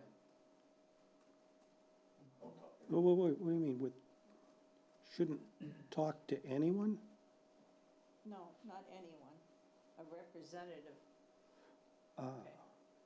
A representative. The applicant, in other words? Representing one side of an issue. In other words, you can't meet with the public, someone who's against the application, and start discussing it with them. That really has to be done in a public hearing. Or from an engineering company, you can't go play poker with them and talk about. Right, exactly. It's an appearance of it. It is. So if one of the abutters you were familiar with said, hey, this is coming before the board, how do you think I could let my concerns be known?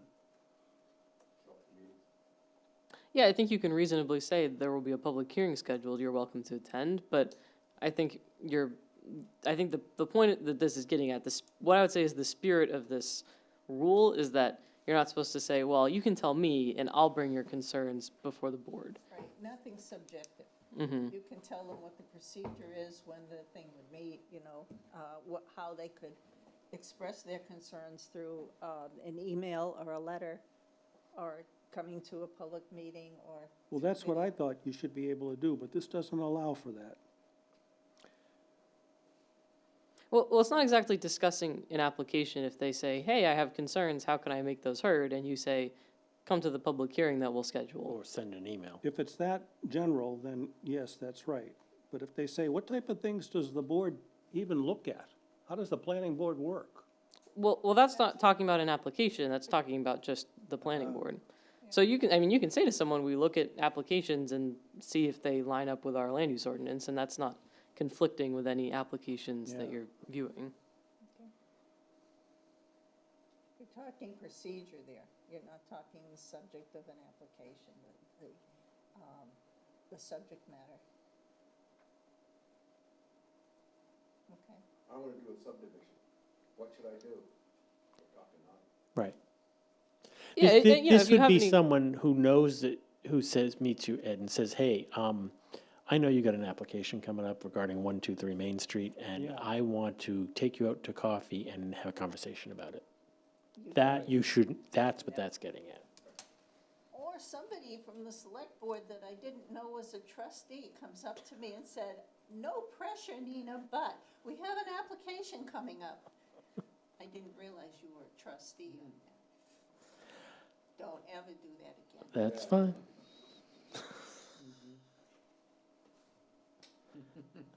I'm very blunt, I'm sorry.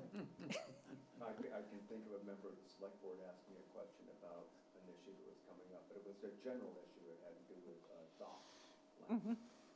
Yeah, that's okay. It wasn't about specific, it was just dock. The legal term is avoid the appearance of impropriety, okay? Very proper.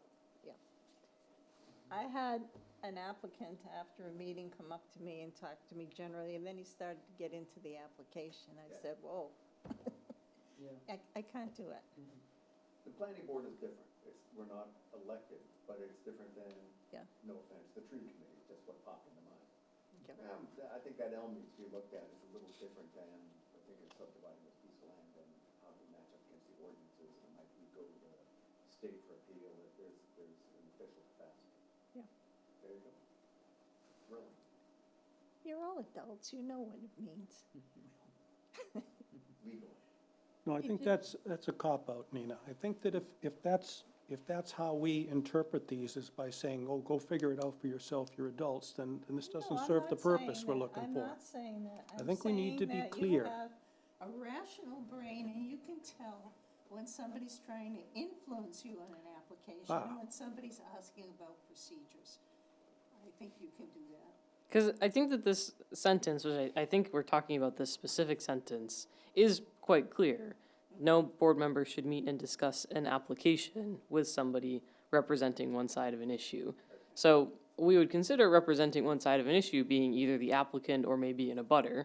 Right. Because those are the people we would hear from most Yeah, regularly. yeah. Right. When they come up to you during a site visit and want to discuss or point out, say, I can't do that with you. Okay? That's someone representing one side of an issue. But, I mean, do you need that qualifier there? Why can't you just stop after the word application? Outside of a public meeting setting, no board member should meet and discuss an application, full stop. Because that means if you talk to your husband or wife or neighbor, Exactly. then you're going to jail. So does this mean you could, Figuratively speaking. so does this mean you could meet with somebody representing, with two people, meaning, Both sides. yeah, two of them, It People on doesn't each matter side. whether it's someone or someone's, okay? So what- It's very clear legal language that it doesn't matter whether it's 1, 2, 3, or 4. You cannot discuss with anyone who represents one side of an issue. My wife wouldn't represent one side of Okay. the issue. all right, okay. And I don't discuss the applications with my husband. Yeah, ditto. So basically, even if you had somebody representing both sides of the application, you couldn't meet with them. That's what that means. That would, No. I don't think. Right? Wouldn't that be a You public- should. Yeah, no. Okay. Yeah, I agree with you. You're It's- practically having a public hearing like that. Yeah, right, okay. Okay, And that's Freedom of Access Act. That's very strict Freedom of Access Act. I've got a question on that. So when the Colony Hotel came before us, and they did the preliminary plans, if you remember, it was quite a thing. And I remember talking to a couple of people about the Colony is interested in doing this thing. Now, it wouldn't have been a matter of the public record, they could have gone to the hearing. And I didn't talk about, I talked about what they're doing with the project. Yeah, but we had the sketch plan, and then it was over. And so Right. you don't have the application there anymore. Okay. It's done with. All right. Until they come with the preliminary plan, you're not involved in an application again. Yeah. I'm sure at some point, probably just my wife had said, well, here's what they're planning on doing. They're gonna do this, and they wanna do that, and they wanna do that. So it's a matter of public record. But you can still let us discuss it. I think if you ever feel like you're hesitant about what the right thing to do is, you can always tell people that we keep the applications in the town office. So you can, if someone has detailed questions, you can always say, you can view the plans at the town office anytime you'd like, or on the website. They're- Particularly on the opposite side, I don't think they should be allowed to do that. I think they well, yeah, that come to me. If someone had said to me, I don't think that, I'm thinking on the Colony should not be allowed to do that, I would say, then you should come up to public meetings and Exactly. Yeah. express your You opinion, or can write an express it. email, or get a sign and protest. Right. But they shouldn't be doing that while the application is in play in front of the planning. There's nothing in here, George, that says to me that you can't have that discussion with anyone while the application is in play. I either. agree. If it's just general conversation, what is it that the colony's up to, they're not representing one side of it or not. Once it starts going down the rabbit hole of, I don't think they should do it, then I think you got, It's that one side thing, yeah, which means against. trying to persuade. Well, it could be trying to- 4. It could be 4. 4 sides, no, Could be. all sides. Let's go on. Executive sessions, okay. These are the ones that we don't have, but these are the ones that are accepted by statute anyway. Upon the vote of the voting members, the board may go into an executive session. The precise nature of the business to be considered shall be indicated in the motion. No other matter shall be considered in the executive session, and no official actions shall be taken. Executive session will not be televised or otherwise open to public viewing. Deliberations may be conducted in an executive session only on matters specifically authorized by Maine law. That's 1 MRSA 405. Among the matters authorized are consultation with the board's attorney concerning pending or contemplated litigation, consultation with the board's attorney concerning the board's legal rights and duties, discussion or consideration of certain personal matters as provided by certain sections of the statutes. Notice, it is the policy of the board to give public notice of all meetings at least 7 days in advance. Before we go on, are there any problems with the executive session?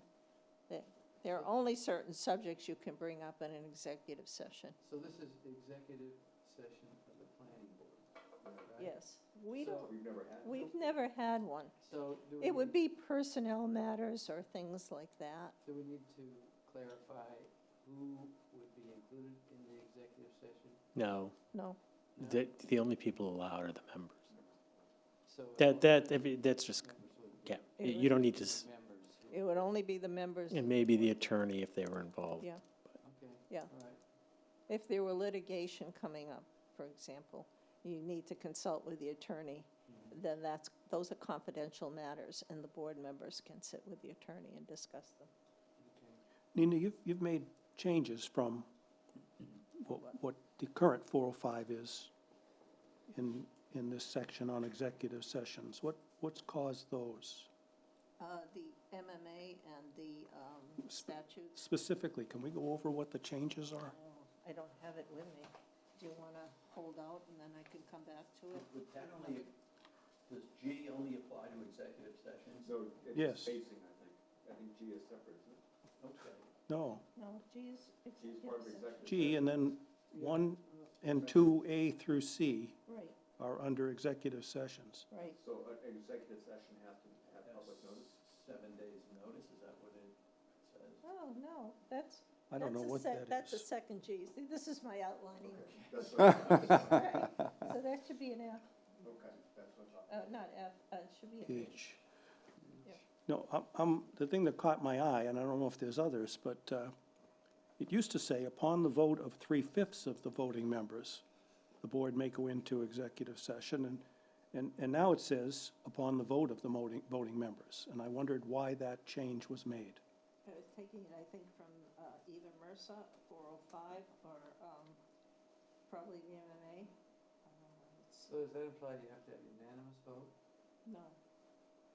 No, Just majority vote? just majority So vote. we And 3/5 is a majority vote of 5 members, but you don't have to have all the voting members there, apparently, according to this. Now, Right. I'd have to go back and look I at the think stats if where I the- got This, I asked that question, you could get, if you only had 3 members, which is a quorum, you would be required for 2 of the members. So you want to put the. I think all 3 of them would have to Would vote. all that- 3. 3? You have to have a quorum. You have to have at least 3 members. Which 3/5 will do. If you had all 5, but if you No, only no, had, with 3/5 is 60%. so 2 is 66%. You're right, of course. So it used to say it was okay, It, the 2 members could do it, and now we're suggesting otherwise. I believe it used to say that if only 3 members are present, all 3 had to vote in favor of the executive Exactly. session. I I don't know if that's statute or not. That's what the rules used to say. That's, don't know when that was, I just You- printed in out other what's on words- the website. You have to have a quorum. at least 3 members of the planning board had to vote in favor of the executive session. Yes, that would be a quorum.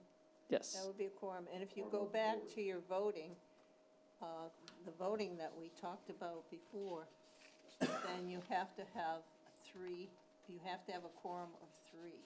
And if you don't have a quorum of 3, let's say 2 out of the 3 voted, then you don't have a vote, basically. So it's a quorum of the board, not of who's present at the meeting. It's a quorum of a 5-member board. Yes. If 3 members are present, then you have to have 3 voting affirmative or negative for it to be a quorum of the board. You tell them not a lawyer. The self-governance stuff is great. Yeah. Okay. Yeah. Thanks. What if we just say, upon the vote of a quorum of the voting members? I think voting is the problem there. Vote, a quorum of the board. We already said that if only 3 are present, the only action possible is a vote to adjourn.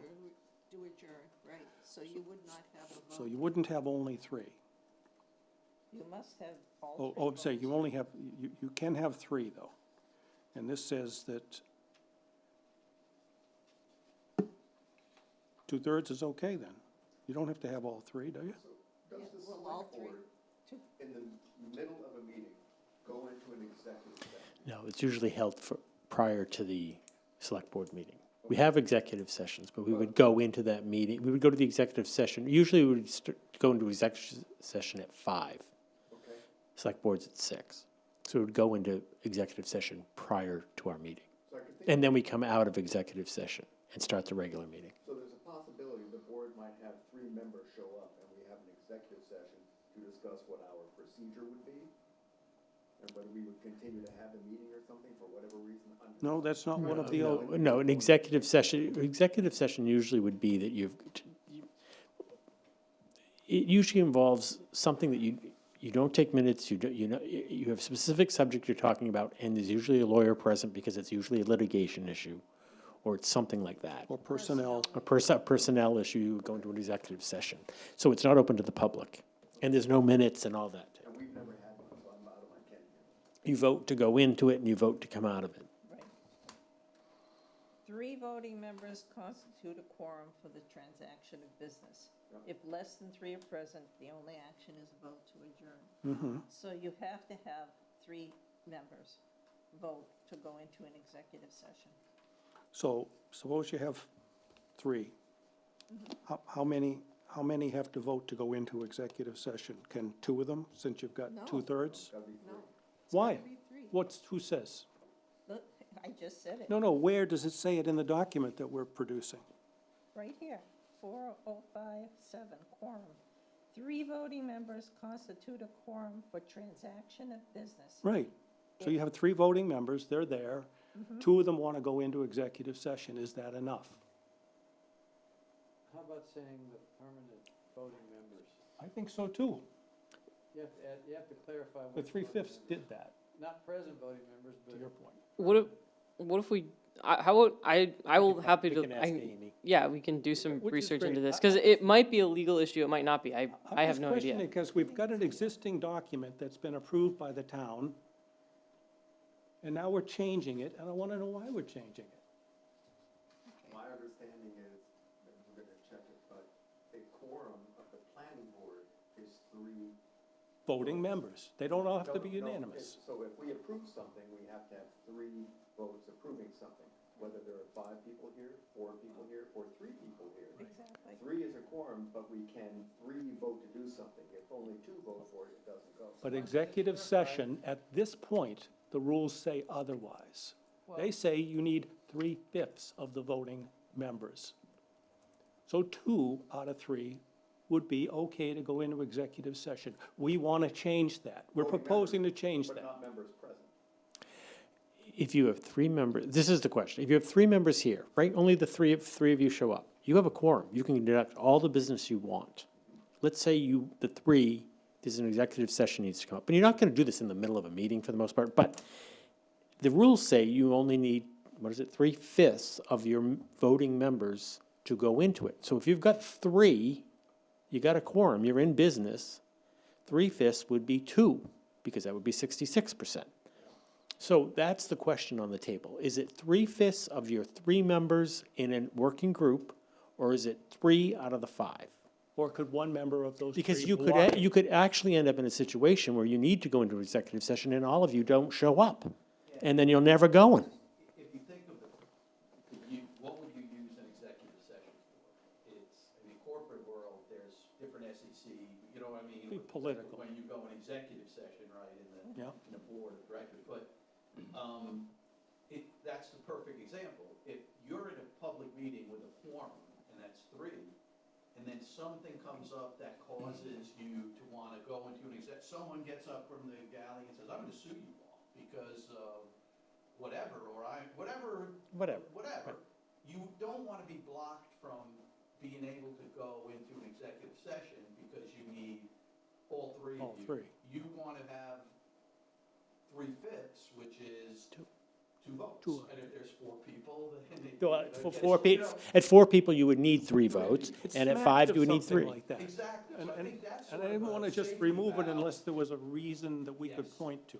So it's sort of a safety valve for being able To go. to go into executive session, which I don't think we want to limit our ability This being, to go into an executive session if we feel we need to do it. Right, this I- being deliberated by a group that in the years Has all never of us done- have been here, we've never had one. This is why we But don't go to executive we- session, it's too The complicated. fact that we can talk about this issue, this law, is really a hallmark of this Yep. group.